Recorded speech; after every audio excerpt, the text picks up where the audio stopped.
Avant de commencer, n'oubliez pas de liker la vidéo et de vous abonner. Madame et ses filles, épisode 159. L'épisode commence avec Yasmine qui a une très belle veste tandis que Céline aussi porte une très belle robe. Les deux sont sur le point de sortir. De l'autre côté, Yasmine voit Gökhan s'en aller. Ce dernier lui dit que la petite fille va rester, mais Yasmine veut que la petite parte avec elle. Gökhan se demande pourquoi est-ce qu'elle a subitement là ce caractère maternel. Pendant ce temps-là, Baudrey quant à lui arrive pour son premier jour de travail, et lorsqu'il arrive dehors il aperçoit Yasmine et Gökhan en train de discuter. Il entre alors et parle derrière Yasmine. Celle-ci reconnaît immédiatement la voix. Gökhan présente alors Baudrey comme son nouveau chauffeur. Yasmine n'arrive pas à y croire. Elle a du mal à se tourner et finit par se tourner et effrayée par celui qu'elle voit. Yasmine ne montre pas ses émotions. Baudrey lui dit qu'elle ne va surtout aller nulle part de cette maison, elle doit rester et, il demande à cette dernière ne pas se tourner. Ensuite il monte alors dans la voiture et accompagne Gökhan au travail. Yasmine alors voit des problèmes venir. De l'autre côté, Hasan reçoit un coup de fil de Nil qui l'appelle depuis le Bosphore. Nil demande à Hasan de sortir car, elle doit lui parler de quelque chose de très urgent. Hasan lui répond et lui dit que franchement elle n'a rien à lui dire. Elle demande à Nil d'arrêter de l'appeler. Nil lui révèle alors que c'est embrassé avec Sinan. Hasan ne gère rien de tout et raccroche l'appel. Après l'appel, Nil se rend compte que Sinan était derrière elle. Pendant ce temps-là, Hasan se lève. De l'autre côté, et voit Céline et Yasmine monter dans la voiture tout joyeux en train de partir quelque part. Cela rend jalouse qui s'énerve.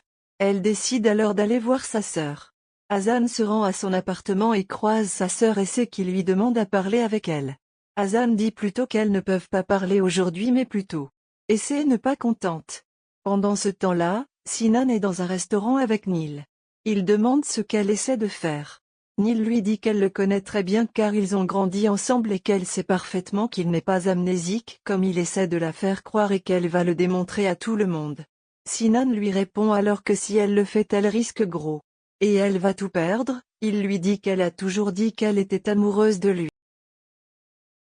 Sinan lui dit qu'il pourrait avoir une chance de revenir avec elle si elle se ferme la bouche. Il dit alors à Nil que si elle ferme sa bouche et ne dit rien, il pourra certainement avoir quelque chose entre elle et lui. Elle n'a juste qu'à lui donner le temps de faire ce qu'il a à faire avec Hasan et de rester simplement tranquille. Dès que ce sera fait, il va se mettre avec cette dernière. Lorsque Sinan s'en va, Nil prend la décision de rester tranquille. De l'autre côté, Yagis arrive au travail, il entre dans l'entreprise et la secrétaire est surprise de le voir là. Tandis que Hassim va à la réunion. La secrétaire questionne Yagis pour savoir si ce dernier est venu à la réunion aussi. Ce dernier dit non, mais qu'il est venu pour voir les archives car, il veut faire une surprise à son père pour les 40 ans de la société.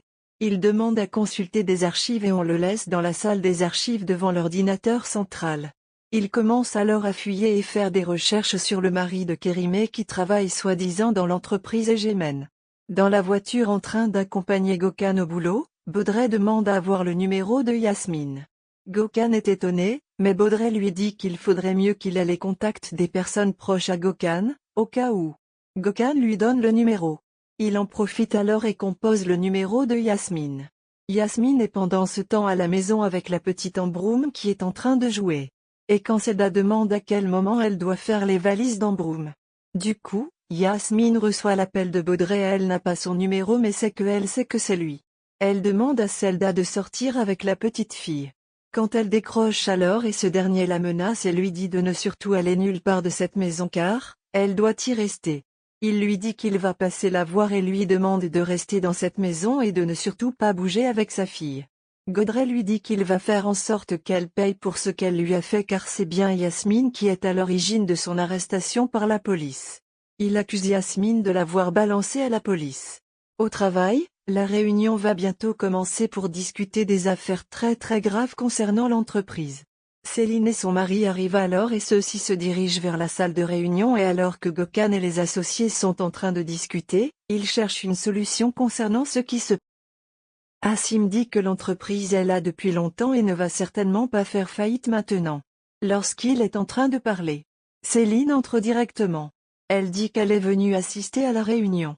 Son père dit que bien évidemment elle peut assister à cette réunion et elle dit que exactement c'est la raison pour laquelle elle fait alors entrer Yacine. Asim se met alors en colère et se demande ce qui se passe. Farah est à la maison quand on frappe à la porte et c'est Hazan. Celle-ci entre et demande à Farah comment est-ce que Sinan a fait pour découvrir toute la vérité. Farah dit à Hazan qu'elle est vraiment désolée. Farah avoue à Hazan que Neil a pris son téléphone et a décodé et a fini par trouver le message vocal et l'a certainement montré à Sinan. Elle dit qu'elle savait que finalement on avait découvert et ça avec elle avait peur. Elle lui dit que maintenant par sa faute, Yagis qui risque de tout perdre. Farah est toute surprise et demande à Hazan ce que Yagis risque de perdre. Hazan ne lui dit rien, elle prend juste le pot de fleurs et s'en va. À l'entreprise, Yagis continue de faire les recherches sur le mari de Kérimé. Mais il ne trouve absolument rien et se rend compte qu'il n'y a aucune archive concernant le mari de Kérimé. Il essaye tout, mais ne trouve absolument rien concernant le mari de Kérimé dans cet endroit. De l'autre côté, Céline dit que c'est son mari maintenant qu'il va la représenter et travailler dans cette entreprise. Asim se met en colère, il demande à Céline comment est-ce qu'elle a pu faire ça, il demande à Yacine comment est-ce qu'ils ont pu faire un truc pareil. Gökhan demande alors comment peut-on travailler dans une entreprise sans expérience. Yacine bien évidemment répond que dorénavant, ce sera comme ça. Asim demande à Céline et Yacine de s'en aller ce qu'ils font immédiatement. Fazilet est dans sa chambre et voit Sinan, elle descend directement pour aller lui parler. Elle lui demande ce qu'il a fait à sa fille. Elle lui dit qu'il a pris sa fille, elle partit avec cette dernière et ne sait pas du tout ce qu'elle a fait. Elle lui demande ce qui s'est passé. Fazilet continue en disant qu'elle sait très bien qu'elle a trahi sa fille et qu'elle est en train de la tromper. Elle dit qu'elle n'aimerait pas qu'après se répète. Sinan lui dit que si réellement l'honneur et l'orgueil de sa fille l'importent, elle devra faire ce qu'elle lui dit sinon elle risque de regretter. Quand il part, Fazilet dit qu'il ne sait pas du tout avec la fille de qui il est en train de jouer, elle dit que Sinan la sous-estime beaucoup Fazilet. Yagis arrive du coup. Hazan quant à elle est sur le Bosphore et est sur le point d'arriver à la maison. Elle réfléchit et ne sait pas quoi faire concernant Yagis. Elle prend alors une lourde décision en disant qu'elle va avouer toute la vérité à Yagis concernant Kérimé.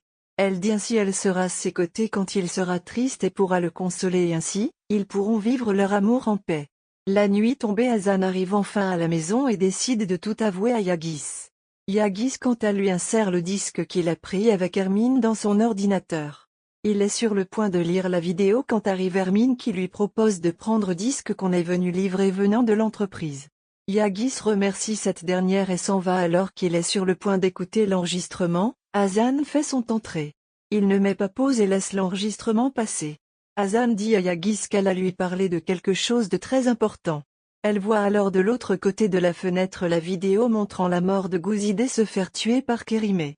Directement elle invente un truc comme quoi il y a quelqu'un qui chercherait Yagis dehors et il a dit que c'était très important. Il demande à ce dernier d'aller voir qui c'est. Hazan s'assied alors et voit toute la vidéo.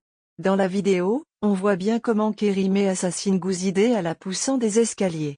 Yagis est au dehors, mais ne voit personne, ne demande même au gars il y a quelqu'un, mais ne voit personne. Hazan directement éjecte le disque de l'ordinateur et le remplace par le disque venant de l'entreprise. Yagis demande aux employés si quelqu'un est venu chercher. Tout le monde dit qu'il y avait personne. Pendant ce temps, Hazan réfléchit à ce qu'elle va faire pour faire passer la disparition de ce disque incognito.